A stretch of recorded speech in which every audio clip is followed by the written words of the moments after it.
ছদ্মবেশী অনুজাকে চিনতে পেরে এবার কম্পাস ঋতুজাকে উদ্ধার করে দুজনকে মুখোমুখি করলো। ভয় পেয়ে গেল অনুজা। হ্যাঁ বন্ধুরা, এমনটা হতে চলেছে আজকের পর্বে। বিস্তারিত জানতে ভিডিওটিতে লাইক দিয়ে চ্যানেলটিকে সাবস্ক্রাইব করে পুরো ভিডিওটি তোমরা দেখতে থাকো। গল্পের শুরুতে আমরা দেখতে পারবো ছদ্মবেশী ঋতুজা চালাকি করে ফল কাটার সময় নিজের হাতটা কেটে ফেলে। কম্পাস সেটা বুঝতে পারি। এদিকে বাড়ির সবাই তো রীতিমতো বলতে লাগলো, তুমি কেন ফলটা কাটতে গেলে? মোহিনী তখন বলতে লাগলো, আমি তো কেটে দিতাম, কেন হঠাৎ করে আপনি ফলটা কাটতে গেলেন? এখন আঙুলটা কেটে গিয়েছে। এদিকে কম্পাসকে টেনে নিয়ে এসে বিহান একদিকে জিজ্ঞাসা করতে থাকে, কম্পাস কম্পাস তুমি কেন বললে যে আমাকে এই সাইনটা করতে বলেছি? কম্পাস তখন বলতে লাগলো, বিহান স্যার আপনি বুঝতে পারছেন না ব্যাপারটা, আমি বুঝতে পারছি। এটা না পরীক্ষা করার জন্য আমি কাজটা করেছি। এইদিকে মোনালিসা ছুটে আসে হাসপাতালে আর এসে নার্সকে জিজ্ঞাসা করতে থাকে তার দাদু অভিজ্ঞান দত্ত কোন কেবিনে আছে। আর তখনই এই মোনার গলা শুনে অভিজ্ঞানবাবু বলতে লাগলো, মোনা এসেছে মনে হচ্ছে। তখন তাড়াহুড়ো করে মুখ দিয়ে সেনাপতি মিলে ওই খাবারগুলি লুকিয়ে ফেলে আর বলতে লাগলো, অভিজ্ঞানবাবু আপনি শুয়ে পড়ুন, শুয়ে পড়ুন, মোনাই এসেছে, মোনা এদিকে আসছে। এদিকে মোনা ছুটে আসে তার দাদুর কাছে আর এসে বলতে লাগলো, দাদু দাদু তোমার কি হয়েছে দাদু? তখন অভিজ্ঞানবাবু বলতে লাগলো, ও বিশ্বাস কর মোনা, আমাদের বাড়িতে কেউ আগুন লাগিয়ে দিয়েছে, কে লাগিয়ে দিয়েছে আমি জানি না, আর ওই আগুন থেকে না আমার এই অবস্থাটা হয়েছে। তখনই মোনা প্রচণ্ড রেগে যায়, রেগে গিয়ে বলতে লাগলো, কে আগুনটা লাগিয়েছে সেটা আমি জানি, আগুনটা লাগিয়েছে উনি। এই বলে প্রান্তিকের দিকে আঙুল দিয়ে দেখিয়ে দে। মুক্তি তখন বলতে লাগলো, কি বলছো ও মোনা, কি বলছো? সত্যি তুমি জানো আগুনটা কে লাগিয়েছে? মোনা তখন কান্না করে বলতে লাগলো, হ্যাঁ আগুনটা লাগিয়েছে উনি, উনি আগুন লাগিয়ে দিয়েছেন আজকে, ওনার জন্য আমার দাদুর এমন অবস্থা। তখনই অভিজ্ঞানবাবু বলতে লাগলো, মোনা দেখ আজকে আমার কি অবস্থা হয়েছে, আমার বাড়িঘর সমস্ত কিছু উপরে ছায়া হয়ে যেত অল্পের জন্য, অল্পের জন্য সেটা রক্ষা পেয়েছে। প্রান্তিক তখন মোনালিসাকে বলতে লাগলো, ও কি বলছো এসব তুমি? মোনালিসা কি বলছো? আমি আগুন লাগাইনি। তখনই মোনালিসা বলতে লাগলো, আপনি একদম চুপ করুন, আপনি কি করতে পারেন কি করতে পারেন না সবটা আমি জানি, আপনি আগুনটা লাগিয়েছেন আর সেটা আমি নিজ চোখে দেখেছি। তখনই অভিজ্ঞানবাবু বলতে লাগলো, মোনা তুমি এবার পুলিশের সামনে সত্যিটা বলবে। এ, ও যদি সত্যি আগুনটা লাগিয়ে থাকে তাহলে ওর শাস্তি হওয়া দরকার। আজকে আমার এই অবস্থার জন্য তাহলে ও দায়ী, আমি তো ওকে ভালো ছেলে ভাবতাম। এইদিকে কম্পাস সেই বিহানকে টেনে নিজের ঘরে নিয়ে আসা, নিজের ঘরের চারিদিকে খুঁজে কোথাও কোনো সিসিটিভি ক্যামেরা লাগানো আছে কিনা বা কোনো কিছু লাগিয়ে রেখেছে কিনা। তারপরে কম্পাস বলতে লাগলো, বিহান স্যার আমি আপনাকে এখানে নিয়ে এসেছি সত্যি কথাটা বলার জন্য। বিহান তখন বলতে লাগলো, তুমি কি বলতে চাইছো বলো? তখনই কম্পাস বলতে লাগলো, ও আমার না একটা সন্দেহ হয়েছিল মাকে নিয়ে, মায়ের আর আমার মধ্যে একটা ছড়া হয়েছিল, সিক্রেট ছড়া, আমি তো আপনাকে বলেছি কিন্তু আজকে আমি মাকে বলেছিলাম, মা পরের লাইন দুটো আর বলতে পারেনি।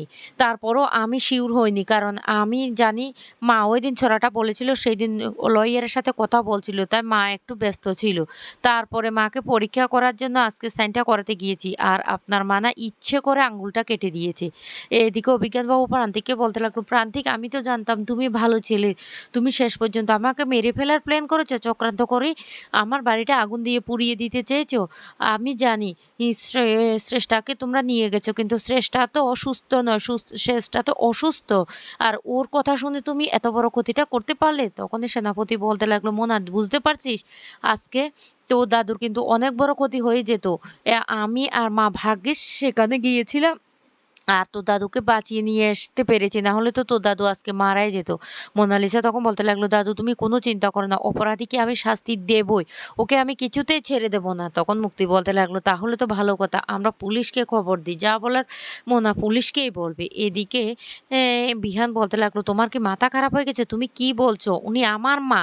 তখনই সেই কথা শুনে সেই বলতে লাগলো, কম্পাস আপনার মা আমারও মা, আমি কোনো মিথ্যে কথা বলছি না, আমি আপনার মাকে পরীক্ষা করছি, যিনি আমাদের বাড়িতে মা সেজে বসে আছেন ইনি মা নন। তখনই এই কথা শুনে বিহানও খুব ভয় পেয়ে যায়। বিহান তখন বলতে লাগলো, তাহলে আমার মা কোথায়? আমার মা কেমন আছে? আমার মা সত্যি এই সুস্থ আছে তো? কম্পাস তখন বলতে লাগলো, হ্যাঁ আপনার মাকে অনুজা কোনো ক্ষতি করবে না, আপনার মামাকে বলেছিল ও যে আপনার মায়ের আর অনুজার মধ্যে একটাই শুধু পার্থক্য, সেটা হলো জরুল, আর সেটা বের করতে হলে আমাদেরকে বুদ্ধি করে বের করতে হবে। তাছাড়াও আপনাকে আমি ওই ভিখারিটার কথা বলেছিলাম না, ওই ভিখারিটির ব্যাপারেও না আমি অনেক কিছু জানি, যেই দিনে আপনার মা ভিক্ষাটা দিয়েছিল। আমি না মা বাবার কাছে যাওয়ার জন্য ফল কিনতে গিয়েছিলাম, সেখানে ওই ভিখারিকে দেখতে পাই, তারপরে আমি লুকিয়ে পড়ি আর ওই ফল দোকানদারের সাথে ওই ভিখারি কথা হয়, এমনকি একটা চিরকুট দিতেও আমি দেখেছিলাম। তাই আমার ওই ভিখারিকে সুবিধার মনে হচ্ছে না। ওই ভিখারির মধ্যেও অনেকটা গন্ডগোল আছে। আর ঐদিন মা কিন্তু তাকে ভিক্ষেটা দিয়েছিল। আমার মনে হচ্ছে সে যে আমাদের বাড়িতে মাসে যে বসে আছে ওই অনুজা কোনো আর্মস ব্যবসা করে আর তার সাথে জড়িত। না হলে উনি ওই ভিখারির সাথে কি এমন কথা বলছিলেন? কিছু একটা তো গন্ডগোল আছে বিহান স্যার, আর সেটা খুঁজে বের করতে হবে আমাদের। মা কিন্তু আমাকে বলেছিল ওই সিক্রেট ছড়াটা যদি ঠিকঠাক বলতে পারে তাহলে মা ঠিক আছে। আর যদি বলতে না পারে তাহলে নিশ্চয় মায়ের মধ্যে কিছু হয়েছে। বিহান তখন বলতে লাগলো, "কম্পাস এবার কি করবে? আমাদের মাকে কোথায় খুঁজে পাবো?" কম্পাস তখন বলতে লাগলো, "বিহান স্যার যা করার আমাদেরকে বুদ্ধি করে করতে হবে। মাকে বাঁচাতে হলে বুদ্ধি করে কাজ করতে হবে। ও আমরা যে বুঝতে পেরে গেছি সেটা কিন্তু কাউকে বুঝতে দিলে চলবে না। আমরা এমনভাবে থাকবো যেটা যিনি মা সেজে বসে আছেন তিনি যেন কিছুতে বুঝতে না পারেন।" পরের দিন সকালবেলা সবাই খাবার টেবিলে বসে পড়ে। এইদিকে পুলিশ চলে আসে। পুলিশ তখন কম্পাসকে জিজ্ঞাসা করতে থাকে মোনালিসাকে যে সত্যি আগুনটা কে লাগিয়েছে? তখনই মনে পড়ে যায় সেই প্রান্তিকের কথা। প্রান্তিক বলেছিল, "মা মাই হয়।